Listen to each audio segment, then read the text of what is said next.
Une femme était partie au champ récolter du fourrage avec sa fille et sa belle-fille. Voilà que le bon Dieu alla à leur rencontre sous les traits d'un pauvre homme et leur demanda « Où se trouve le chemin pour aller au village, s'il vous plaît ?» « Vous n'avez qu'à le chercher vous-même, » dit la mère. « Si vous avez peur de ne pas le trouver, prenez une carte, » ajouta la fille.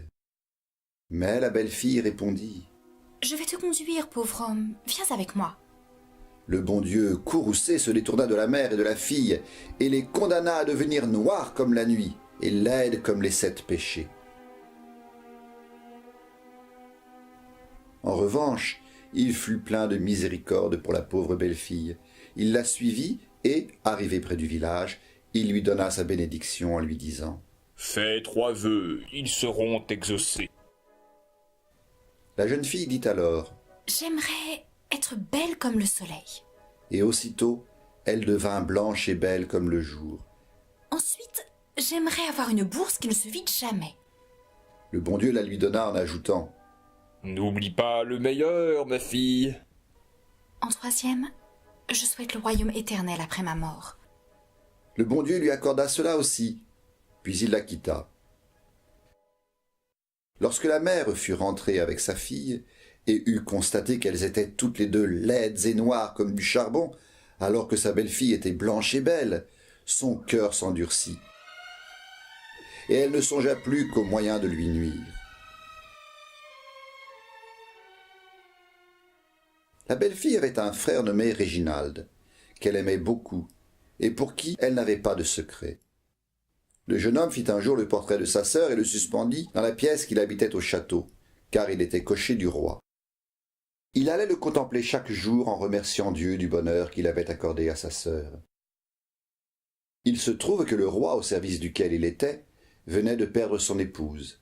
Cette épouse était si belle que nulle part on ne pouvait trouver femme qui pût lui être comparée, et le roi était plongé dans un profond chagrin. Les domestiques de la cour avaient remarqué le manège quotidien du cocher, qui s'absentait pour aller regarder le beau portrait, et, comme ils étaient jaloux, ils en avertirent le roi.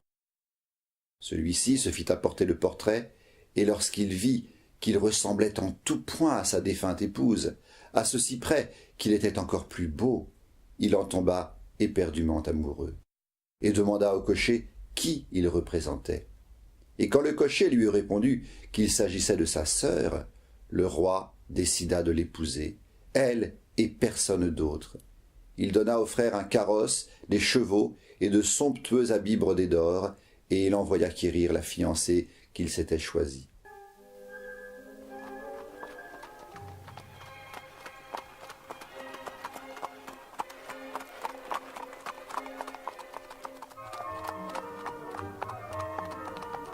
Lorsque le frère arriva, porteur de la nouvelle, sa sœur fut au comble de la joie. Mais la sœur noire fut affreusement jalouse et entra dans une rage folle. Elle dit à sa mère « De quoi sert tout votre art si vous n'êtes pas capable de me procurer pareil bonheur ?» « Calme-toi, dit la vieille. je vais faire en sorte que ce bonheur te revienne. » Alors par sortilège, elle brouilla la vue du cocher, au point de le rendre à moitié aveugle, et obtura les oreilles de la fille blanche, au point qu'elle n'entendait plus que fort mal. Là-dessus, ils montèrent dans le carrosse, d'abord la fiancée, vêtue des magnifiques habits royaux, puis la marâtre et sa fille, et enfin le cocher, qui prit place sur le siège avant, et ils se mirent en route.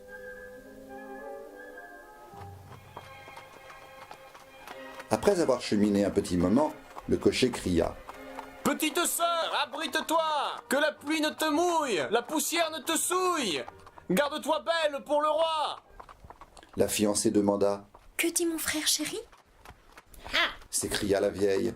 il a dit « Donne à ta sœur l'habit de soie, qu'elle soit belle pour le roi. » Elle ôta donc sa robe de soie brodée d'or et en revêtit la sœur noire, qui lui donna en échange un méchant sarrau de toile grise.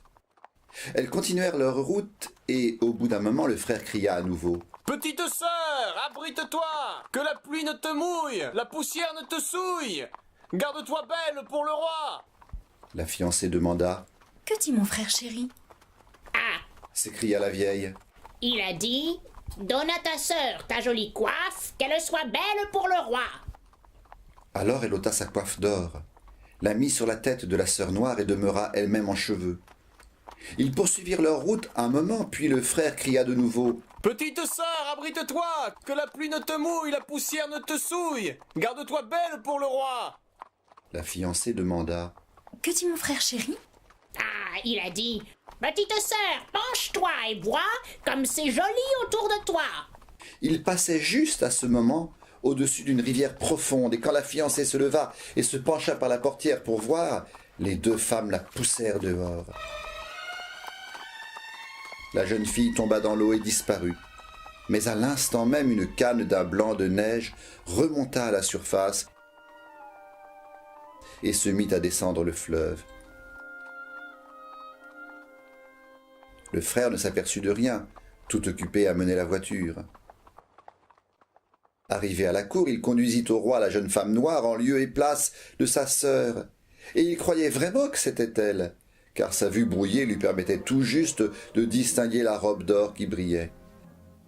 Quand le roi aperçut l'infinie laideur de sa prétendue fiancée, il entra dans une grande colère et fit jeter le cocher dans une fosse remplie de vipères et de serpents de toutes sortes. Mais la vieille sorcière sut si bien envoûter le roi et l'aveugler qu'il la garda, elle et sa fille, auprès de lui. Il finit même par trouver la fille tout à fait supportable et par l'épouser bel et bien.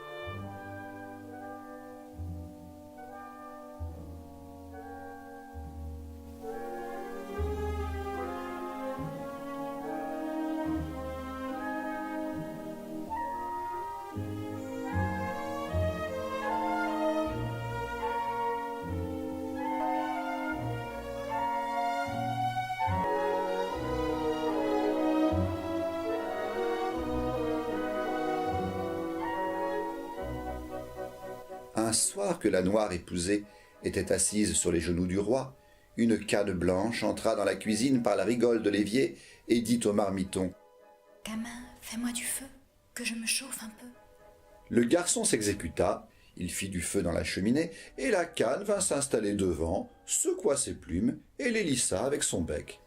Et tout en prenant ainsi ses aises, elle demanda « Que fait Réginald, mon frère ?»« Il gît 6 pieds sous terre, dans la fosse aux vipères. » répondit le marmiton.